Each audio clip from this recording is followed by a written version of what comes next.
Cool. So this is from my practice set 2, and I'm looking at problem 3 here. And the question is, which of the following could be the slope field for this differential equation?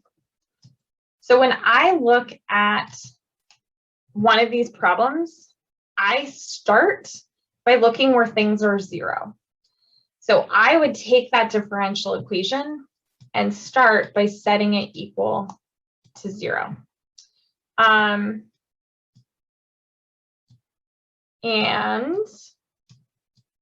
so if I start by setting it equal to 0, when I rearrange that or solve that, that's going to turn out to give me y is equal to x.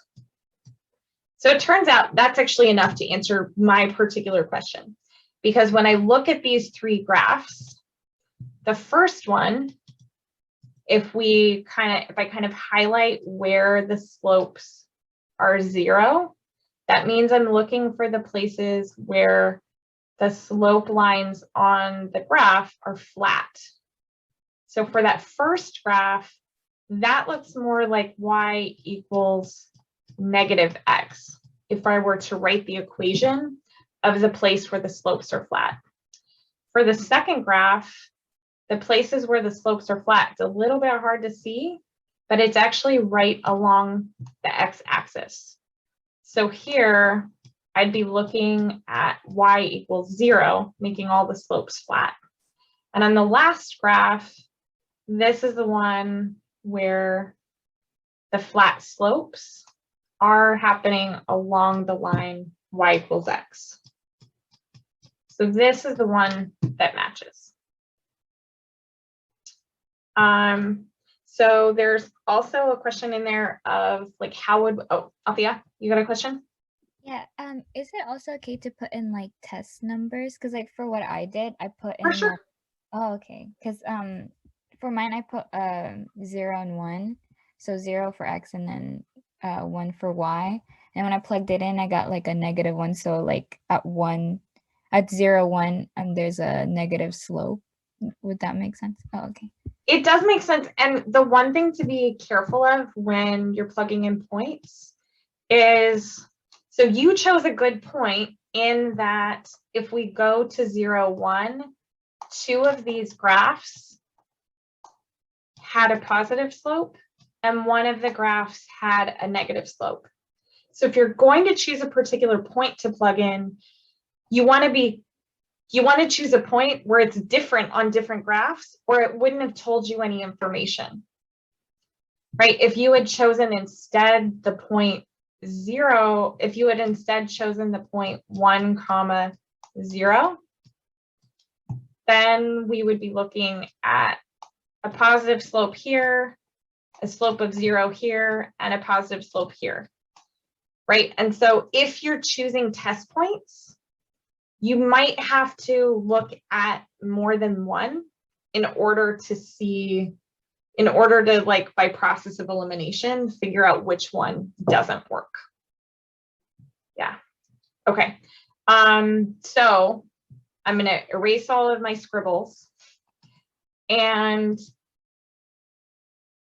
we can definitely do another example of this.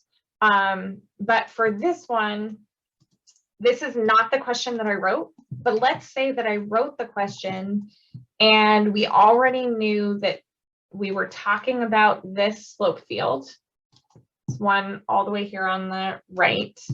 And I asked us to draw a solution curve if the initial condition was -1, 2. And then if I asked us to sketch a solution curve, so draw the solution curve, then what this would end up looking like is I would find the point -1, 2 on my graph. So that's right here. And then we're kind of just going to extend the slope line. And we're just sort of going to follow that slope line. So if I extend the slope line and I follow it down a little bit, then I'm kind of going to look at what's happening with the slopes around me. And the slopes around me are still pointing. I kind of think about this as like down and to the right. So I'm going to keep moving down and to the right for a bit.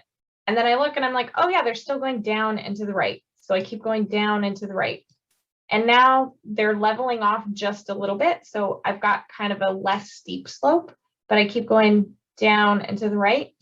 And now I'm really close to this flat slope. So I'm going to flatten my curve out a little bit. And now I'm on the other side of it, and these slopes are starting to go up and to the right. So I'm going to draw in my curve kind of up and to the right. And that's what my solution curve would look like for this particular, or that's what the particular solution would look like for this initial condition. So I've got a request to go over the one for my practice test 1. So let me pull that up. Stop sharing for a second. And I don't remember which one I put on practice test 1. I think that was one where we had to draw in the solution curve. Yeah. Okay.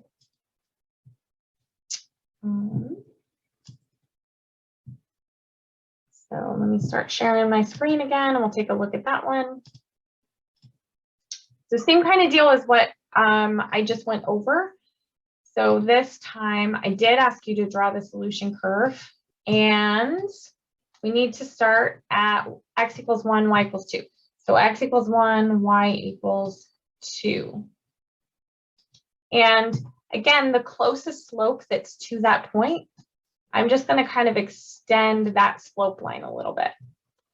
And we really should, because this point is kind of in the middle of that graph, we should draw the curve out in both directions.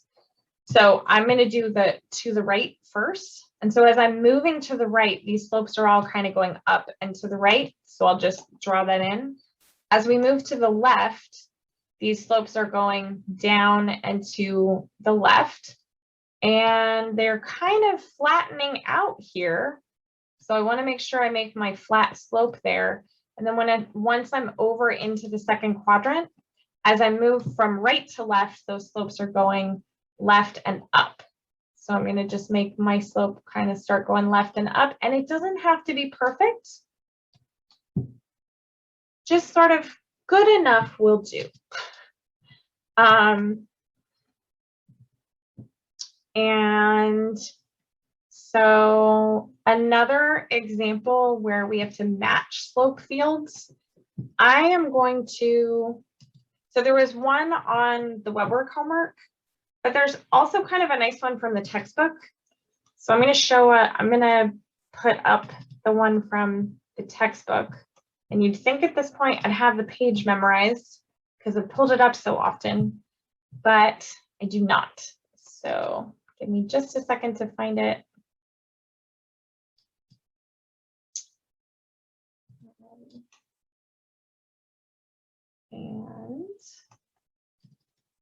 And right in.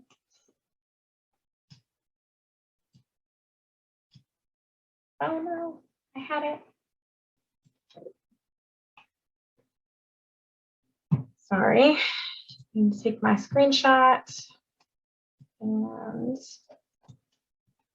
okay, so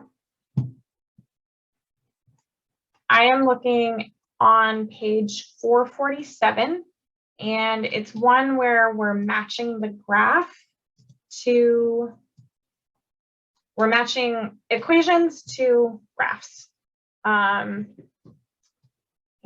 so let me share my screen, and hopefully you can see everything overlaid here.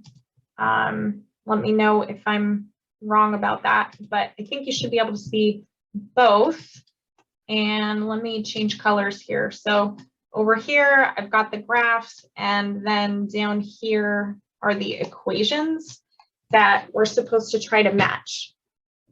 So the first thing that I do is, and sometimes I do this from the graphs first, and sometimes I do it from the equations first, but either way, what I try to look at is where are my slopes equal to 0?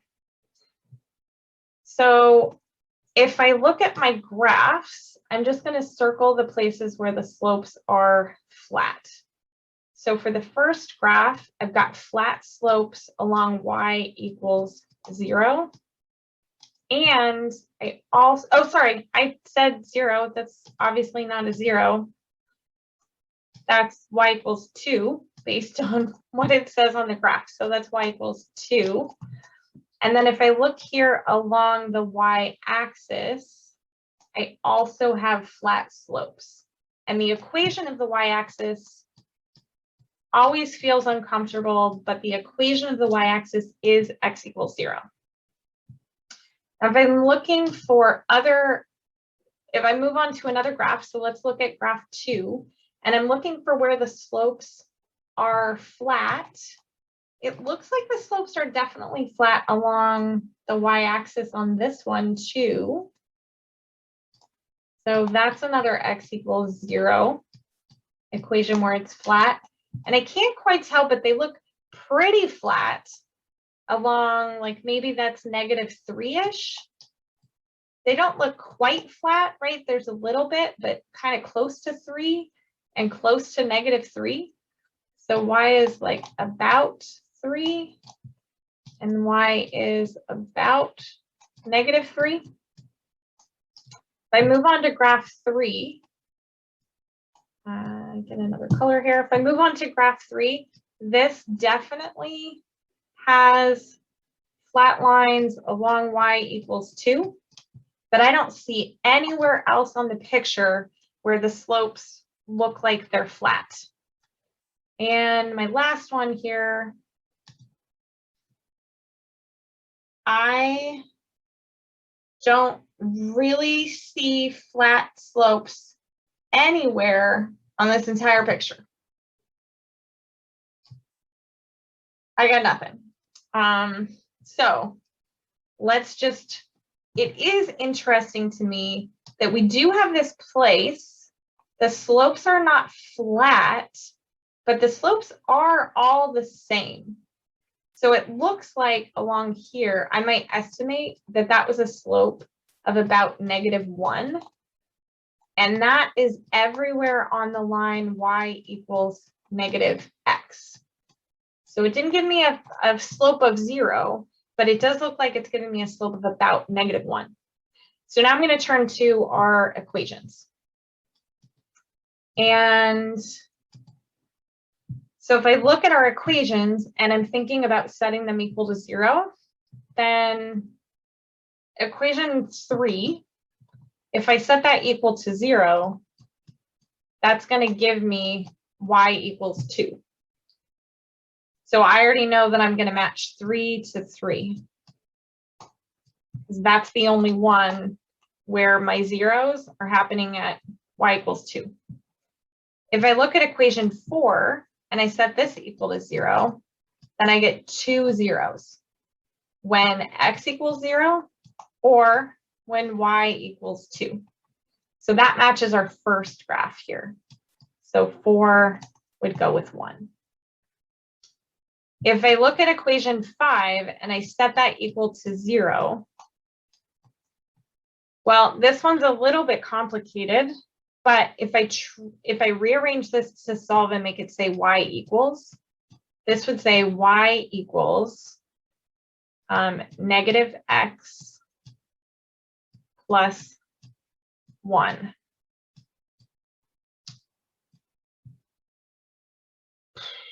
Well,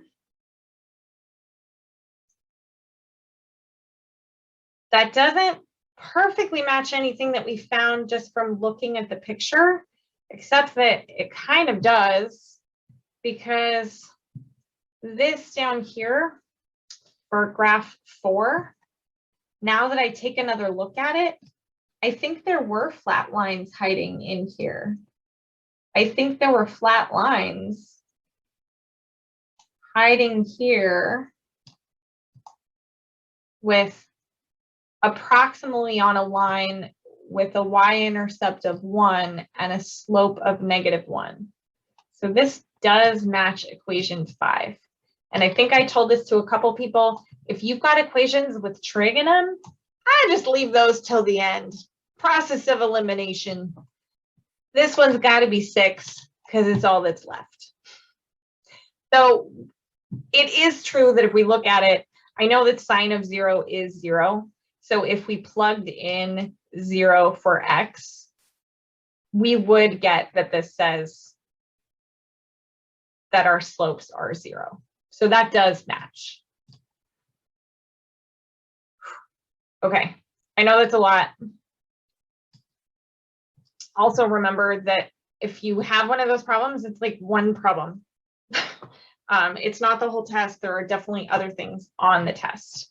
So going back up in the chat, I've got requests to do a tank problem and to talk about Euler's method a little bit. And then there's a question about just follow the slope lines to draw the solution curve.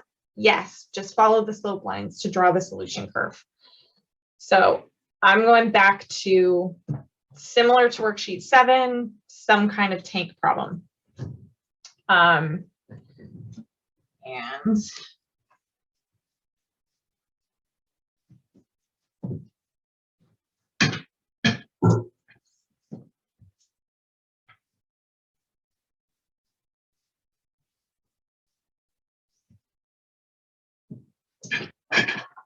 so far, all of the tank problems that I have seen you get have the same rate in and rate out. So I'm just going to stick with that. Some of them have pure water coming in. Some have something with a different concentration. I'm going to do one where it's not pure water coming in, just so that we get practice with the slightly more complicated version of this problem. So tank holds, and I'm just going to make up numbers, so it might get messy, but we'll live. So a tank holds, we'll have a small tank. This tank holds 20 liters of a 10% alcohol solution.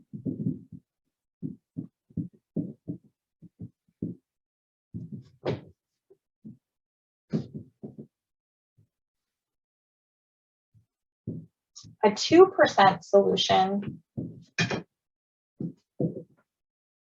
is pumped into the tank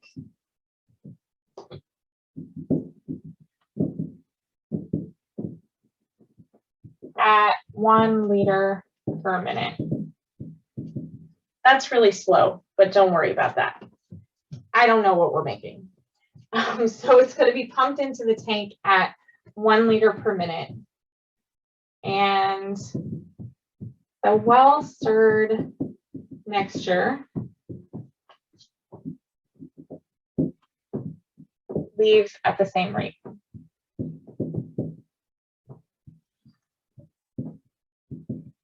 Now, the truth is, most of the time, we're probably pumping in and pumping out at the same rate, because if we're adding more liquid than what we're taking off, the thing's going to overflow.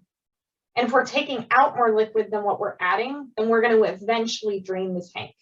So there are definitely more complicated versions of this problem where we're mixing something in and draining all of the solution out. But most of the time, if we're trying to get to a mixture, we'd be pumping in and pumping out at the same rate so that the volume in the tank is staying constant. I haven't actually asked this a question yet. That was just me setting up the problem. So a couple of questions that we might be asked.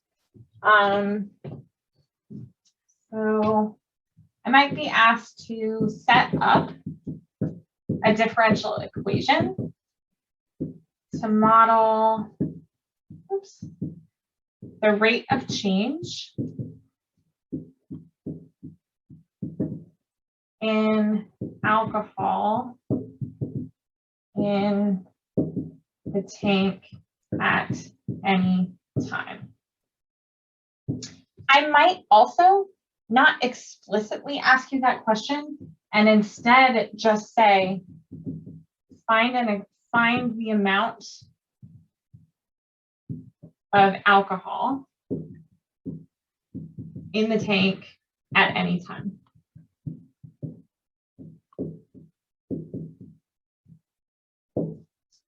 Now, if I ask you the second question, you have to do the first question, even if I didn't ask you to do it, because the only way to find the amount of alcohol in the tank at any time is to set up the differential equation.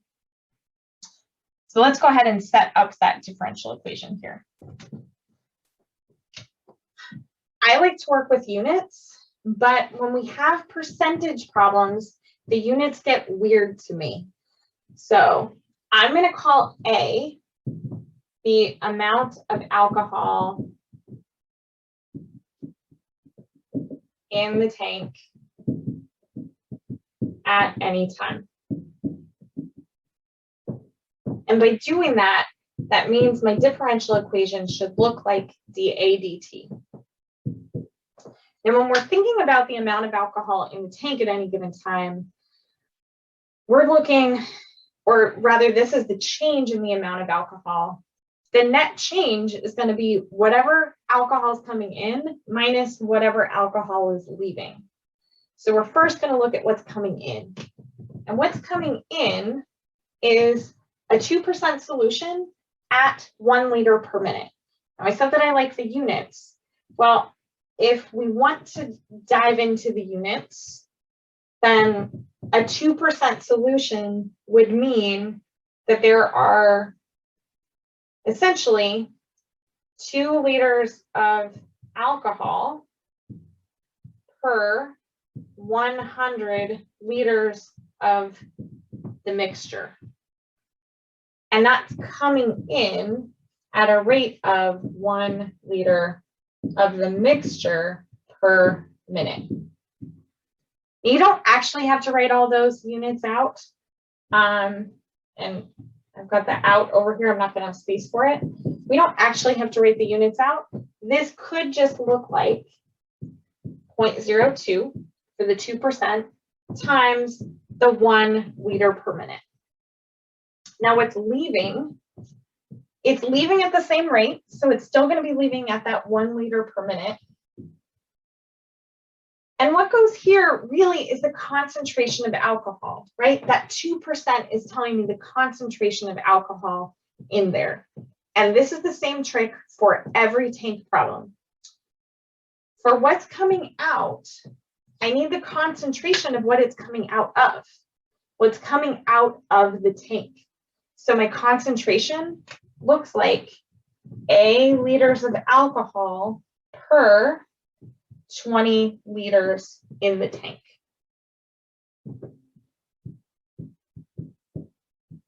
And this is kind of the magic piece for every single one of these tank problems, is that for what's coming out, our concentration is our variable divided by the volume.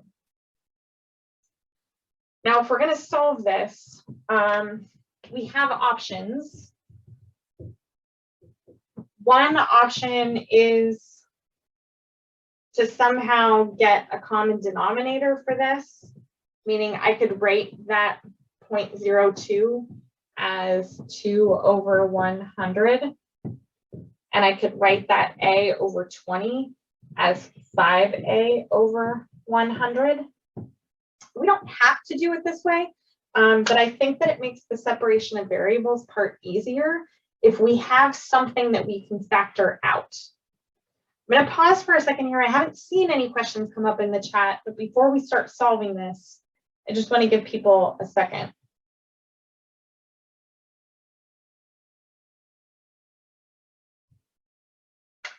Yeah, so my 5 came from, I was just trying to get a common denominator. So I took the A over 20 and I multiplied by 5 over 5.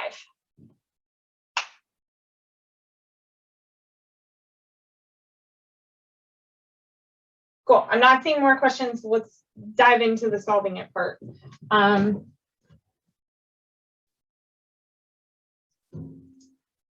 So the whole reason that I got a common denominator is so that I can factor that denominator out. And I can rewrite this to say dA dt equals 1 over 100 times 2 minus 5a. That is separable. That looks a lot like number 1 on the homework. That is exactly the kind of differential equation that I am nearly 100% sure you will have to do something with this kind of differential equation on the test. So let's go through it. If I'm going to solve this, I'm going to start by multiplying both sides by dt and dividing by that 2 minus 5a. On the left-hand side, I'm now looking at 1 over 2 minus 5a dA. And on the right-hand side, I have 1 over 100 dt. Now, for those of you that joined me early, I was making the comment on this side that you don't have to write out the u substitution, but you can't ignore the fact that there's a -5 in front of the a. So I think it's easiest to just write out the u sub. So on the left-hand side, I'm going to write that out as u equals 2 minus 5a, which gives me a du of -5. Oh, I switched from uppercase to lowercase. Let me be consistent, which gives me a -5 dA. I don't have a -5 dA in the problem, so I rearrange that to say dA is equal to -1/5 du. So when I write this after my u substitution, I get -1/5 the integral of 1 over u du, or -1/5 natural log of absolute value of u. -1/5 ln of 2 minus 5. I did it again. I was using uppercase letters. We'll stick with uppercase. Your TA will give you full credit on the problem if you don't write this particular u substitution. But if you don't write the u substitution, you better have that -1/5 out in front. Integrating the right-hand side, the 1 over 100 dt, that becomes 1 over 100 t plus a constant. Now the fun begins. I need more space, so I'm going to get rid of this.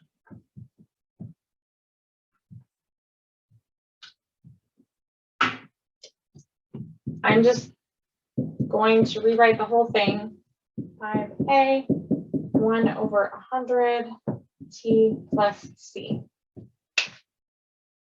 Another place where it's easy to make a mistake in the algebra here would be to not deal with the -1/5. There are two ways that you can deal with the -1/5. The more complicated way is to bring that -1/5 inside here as an exponent. Totally fine, more complicated. The less complicated option is to multiply both sides by -5. So that's the route I'm going to take. So if I multiply by -5,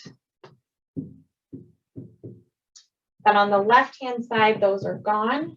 And on the right-hand side, I would have -5 over 100t minus 5c. And I've still got that natural log of 2 minus 5a. The next step, I'm going to get rid of the natural log by doing e to the stuff.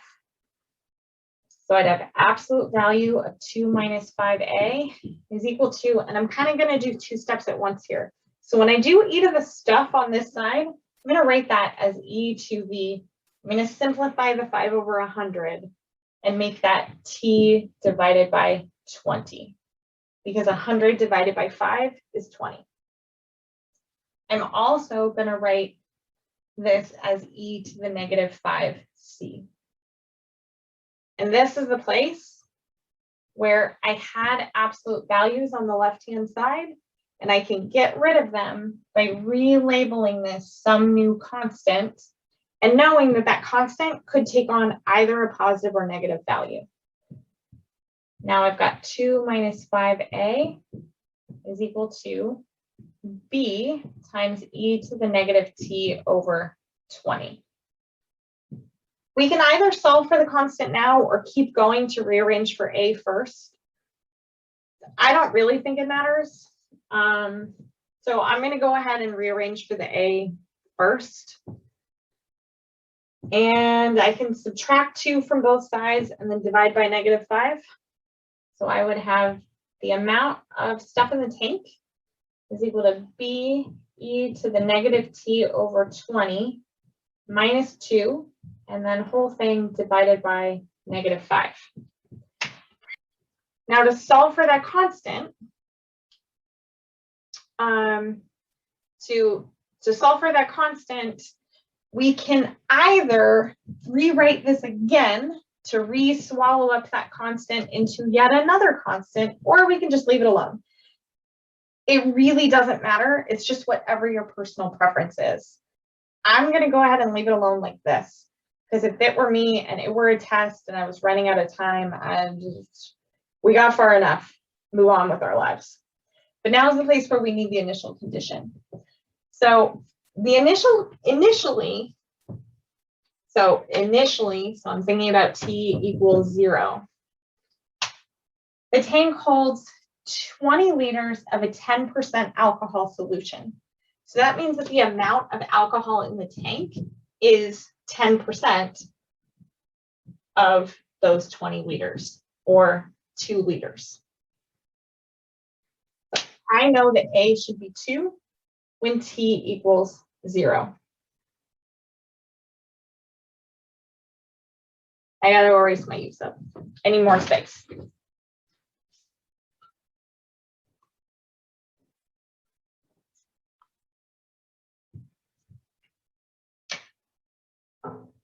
A equals 2, t is 0. So -10 is equal to b minus 2. B is equal to -8.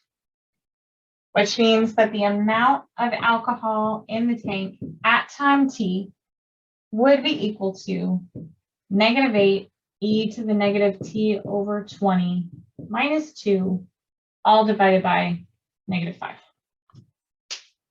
Could you simplify that? Yes. Do we need to? No. So the question about, do we need to assign it a new constant? Because we are a few hours before your exam, I am going to give you the answer yes.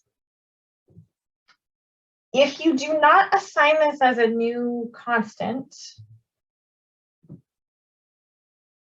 you can't get rid of the absolute value sign. And if you don't get rid of the absolute value sign, then you have to work out, based on the initial condition, whether it should be positive or negative, and assign the positive or negative yourself. If instead you relabel it, the positive or minus, the plus or minus, will work itself out when you solve for the constant. How's that? And we can talk about mathematically why that's true, but e raised to any power, no matter what that number is, e raised to that number is always a positive value, which means you'll get it wrong if your initial condition means that it would have to be negative. So sometimes it'll work out for you and sometimes it won't. But if you reassign it, then it'll always work out. How's that? It definitely does work out sometimes, and it'll work out anytime that your initial condition means that that stuff should have been positive anyway.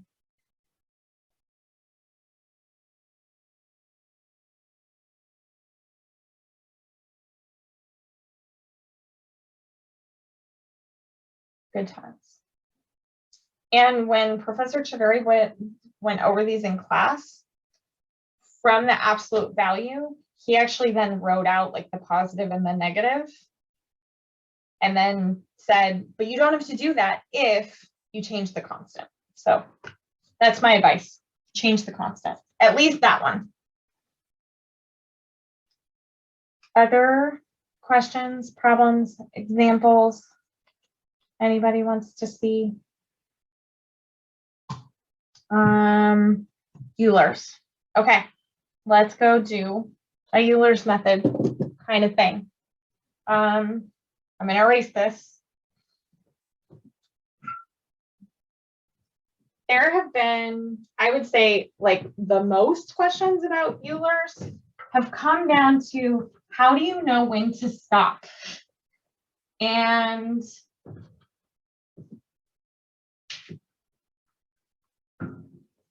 that just takes a little bit of practice.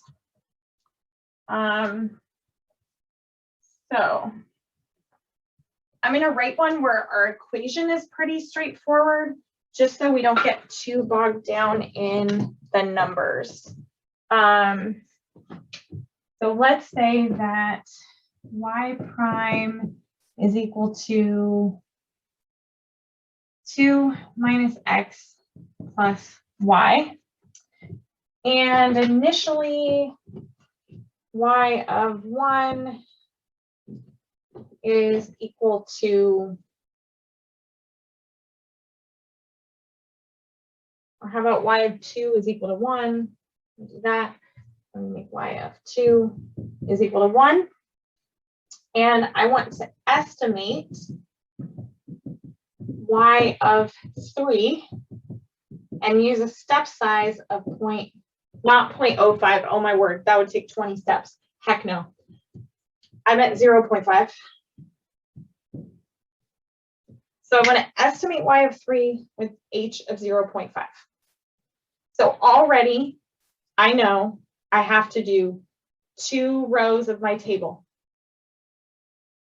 because I need to take 2 steps of a distance 0.5. So I'm going to do 2 rows of my table. Whatever I get as an answer at the end of the second row, that is my estimate for y of 3. So let's do it. So I've got my x value right now, my y value right now, my slope, and then my new y. So we're starting with an x value of 2, and I can already fill out the chart. So we're starting with an x value of 2. We're going a step of 0.5, so we'll be at 2.5, and then we would go another step to get to 3. And yes, I'm writing a third row on my chart, but we're not really going to have to fill it out. We're starting with a y value of 1, which makes my first slope, we'll plug in 2 for x and 1 for y. So 2 for x, 2 minus 2, I'm at 0 plus 1, my slope is 1, which means my new y comes from our equation, and there are a couple of different forms that it takes in the textbook. One of them, it's written as y sub n plus 1 is equal to y sub n plus y prime times h. This just says I get my new y value by taking the y value in at, and then adding my slope times how far of a step we took, 0.5. So when I finish that and I do that math, I get 1.5. Well, what does that 1.5 mean? This 1.5 is the approximate y value when x is 2.5. So I take that number that we got and I put it down here in the next row. So if I were to stop at this point, that 1.5 would be my estimate for y of 2.5, because it's my estimate after we have taken one step in the 0.5.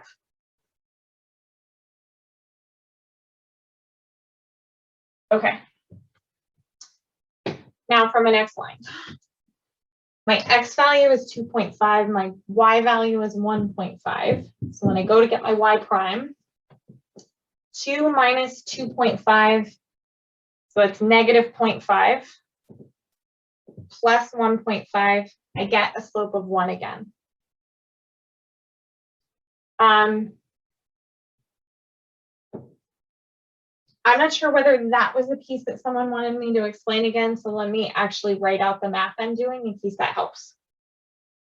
So I get my y prime here by looking at the x value I'm currently standing at and plugging that in. So I'd have 2 minus 2.5.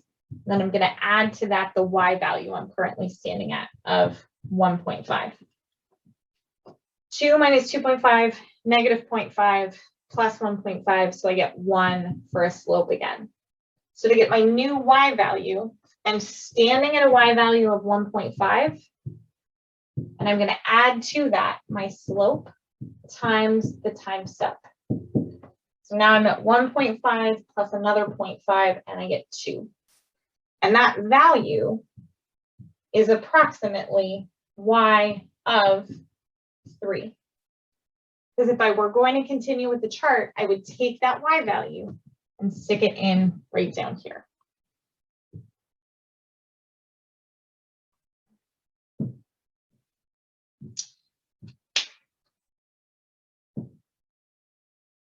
So I don't know if this is going to help, but let's talk about what this would look like graphically. So I have no idea what the solution to this thing looks like, but I do know, based on what we have going on here, that we started off at the point 2, 1. So here's my x-axis, here's my y-axis. We started off at 2, 1. And then this told us to move in a slope of 1 for an x distance of 0.5. So if I'm starting at this point 2, 1, and I move in the direction of a slope of 1 for an x distance of 0.5, we can actually work that out mathematically, right? So I'm going to follow a slope of 1. And I'm going to follow that slope of 1 moving over a distance of 0.5. Well, if I moved over an x distance of 0.5 and the slope was 1, then I must have moved up a y distance of 0.5 as well. So the new point that I'm at here would be 2.5 comma 1.5.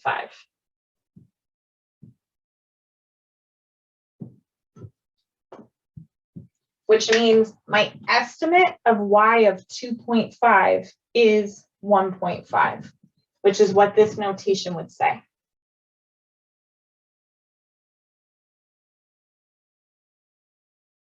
And then if we kept going, right, I would repeat the whole process.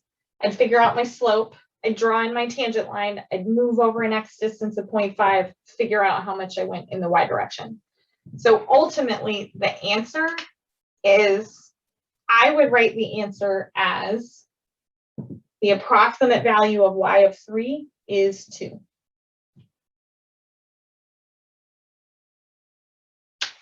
Probably that.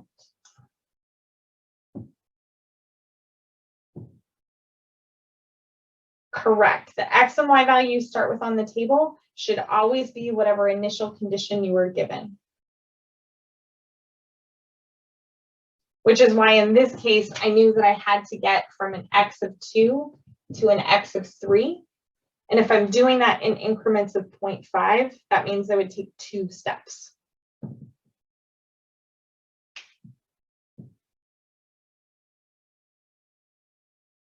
I do not believe you have to draw the picture for this, no.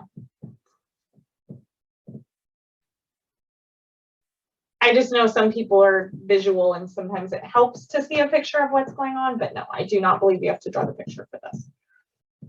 I also think that you will only, at most, you'll have to do 1 step of Euler's method. I mean, sorry, at most you'll have to do 2.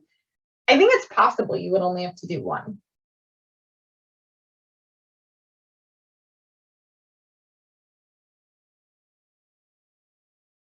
Other questions or types of questions? I can make up problems. We can do something specific.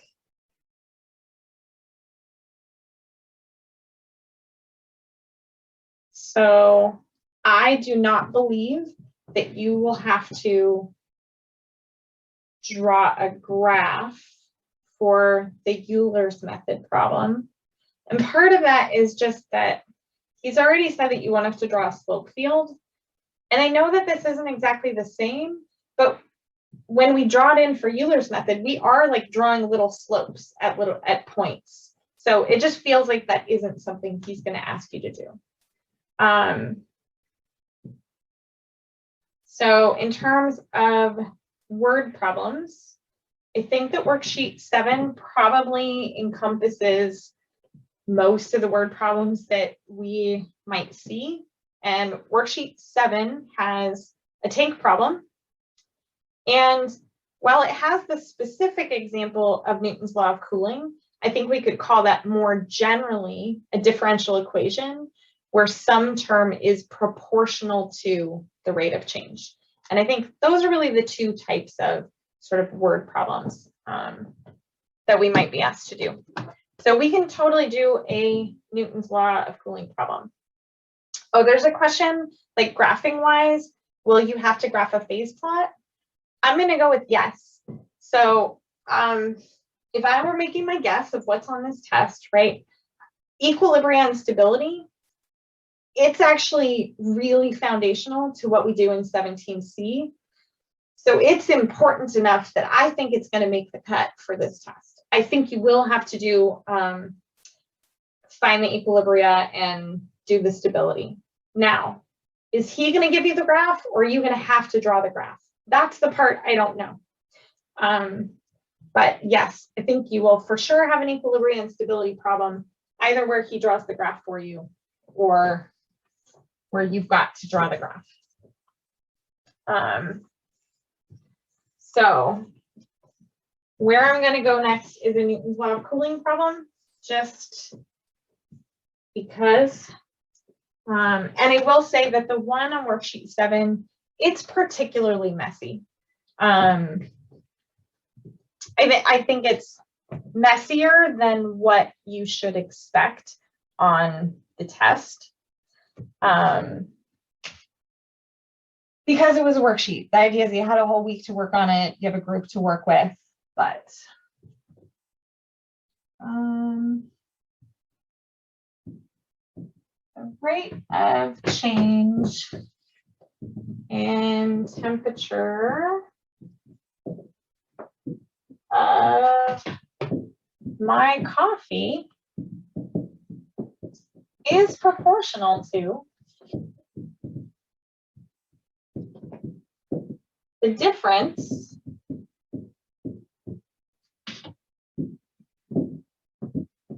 between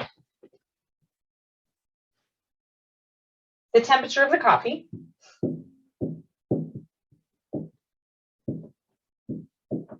and I'll call that T, and the constant temperature of my home office. I don't know how hot it is up here right now. It's not that hot. Let's say my office is currently 72 degrees Fahrenheit. This is enough information to set up a differential equation. This is going to follow Newton's law of cooling. And you could certainly write the equations for Newton's law of cooling in your notes, but there's enough information in these words that we can actually write the differential equation for Newton's law of cooling already. So let's kind of dissect the words here. Rate of change tells me we're writing a derivative. What is it the rate of change of? The temperature of my coffee. So d temperature dt equals. Now this next part is proportional to, means it's equal to a constant times something. Now for the something, we need the difference between the temperature of the coffee and the temperature of my home office. Now, in the context of worksheet 7, that's referred to as M, or the medium. But that just means what's the temperature of the thing that I put the object into. Well, in this case, that difference would look like the 72 degrees minus the temperature of my coffee. So that's our differential equation. And that's really the form that Newton's law of cooling is always going to take.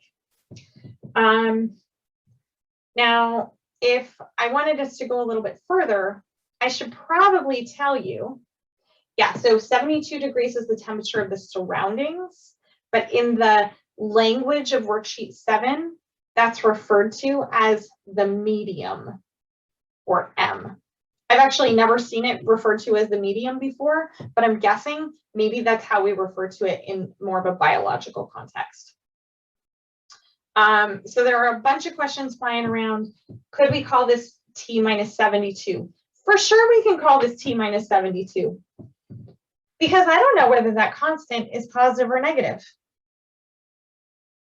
We haven't determined the value of that constant yet. So written this way, or written this way, it just means that the values for these K's would be opposite in signs, which is fine because we haven't solved for it yet. Newton's law of cooling is traditionally written in this order, which is why I wrote it in this order. Fun fact, if you write it in the other order, the integration's easier to do. Because if you write it in this order, you don't have to worry about remembering the minus sign when you do your natural log.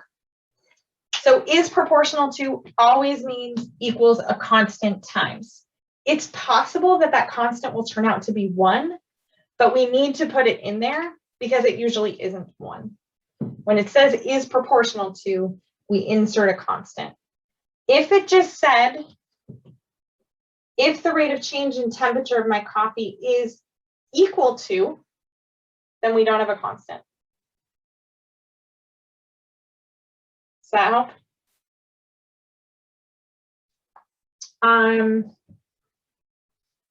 Do we want to solve this differential equation?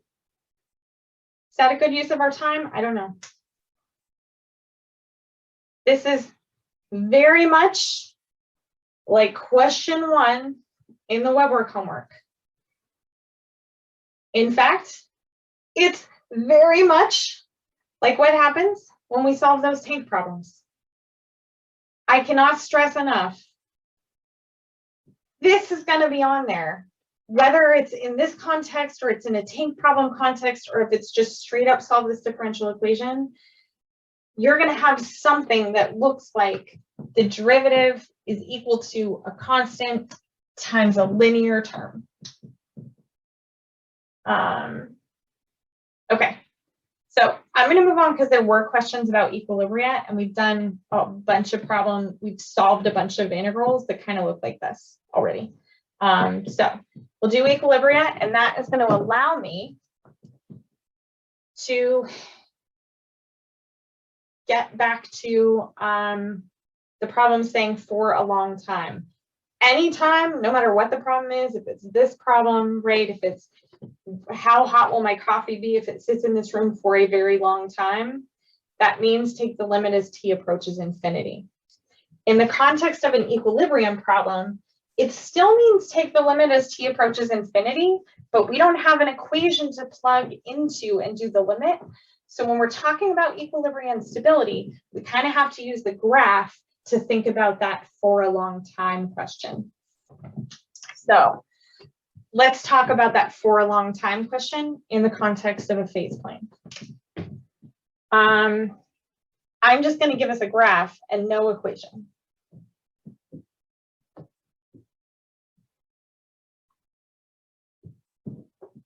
Sure. Okay, here's my graph. This is the dy dt axis. This is the y-axis. That is going to be 50. That is going to be 80. I'm going to give you 30 seconds to figure out the stability of the two equilibria.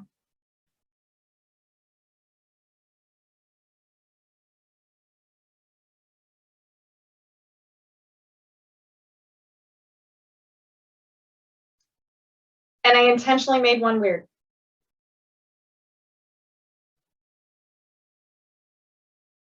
So other than having to copy down the problem, that actually really should have been enough time for us to figure out the stability of the 2 points. So my equilibria are happening anytime dy dt is equal to 0, which graphically means we're looking at that horizontal axis. If I draw in my arrows, we're above the axis everywhere in here and everywhere in here. So my arrows are pointing to the right and my arrows keep pointing to the right. Down here I'm below the axis, so my arrows would point to the left. Now we get to the interesting questions. So if we start with an initial condition here, oh, and I agree, 80 is definitely stable. We don't call 50 stable. Sometimes we refer to it as semi-stable because it kind of looks like we're headed to 50 from one side, but from the other side, we're leaving 50. So if we have to classify 50, we usually classify it as unstable or semi-stable because it's kind of half stable. 80 for sure is stable because all my arrows are headed towards it. But suppose that my initial condition is that y of 0 is equal to 40. And then I ask, after a long time, how large will the population be?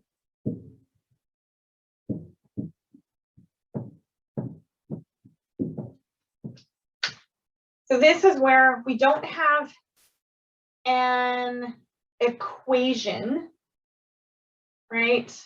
Oh, there's a question about how we would deal with this in web work. Yes, for sure. In web work, this would be a none situation. It is neither stable nor unstable.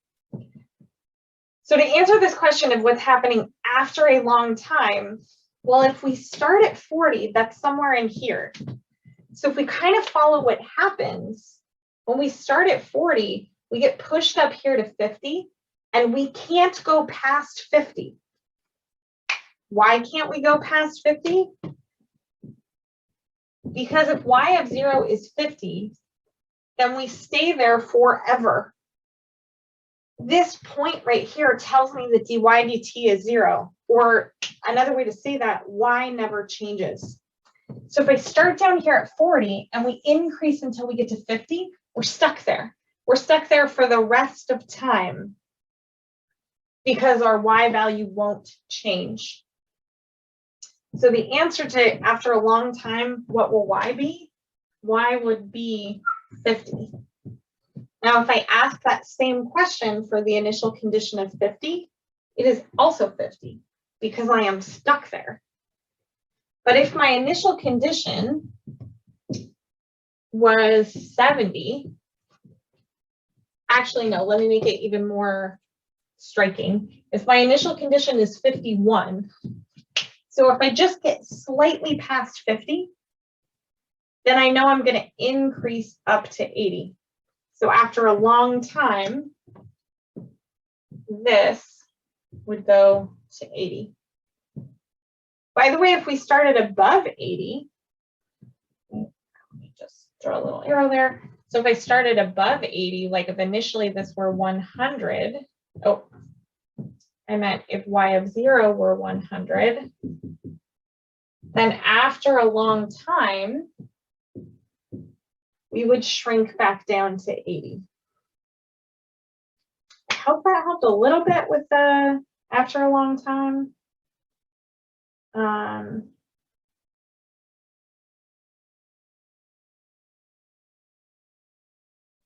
So I'm not quite sure how to answer that last question. If we started at 51, but 50 were unstable. So let's say that I had a different graph. And instead of this, my graph actually looked like, I'm going to keep it simple, and it looked like this. And that was 80, and that was 50. So based on this picture, here we're above the axis, so my arrows go to the left, the right. Here I'm below the axis, so I go to the left, I go to the left. So if I started at 51, I get pushed where the arrows are pushing me, and I would go to 80. Maybe that answered your question. We just follow the arrows till we hit an equilibrium.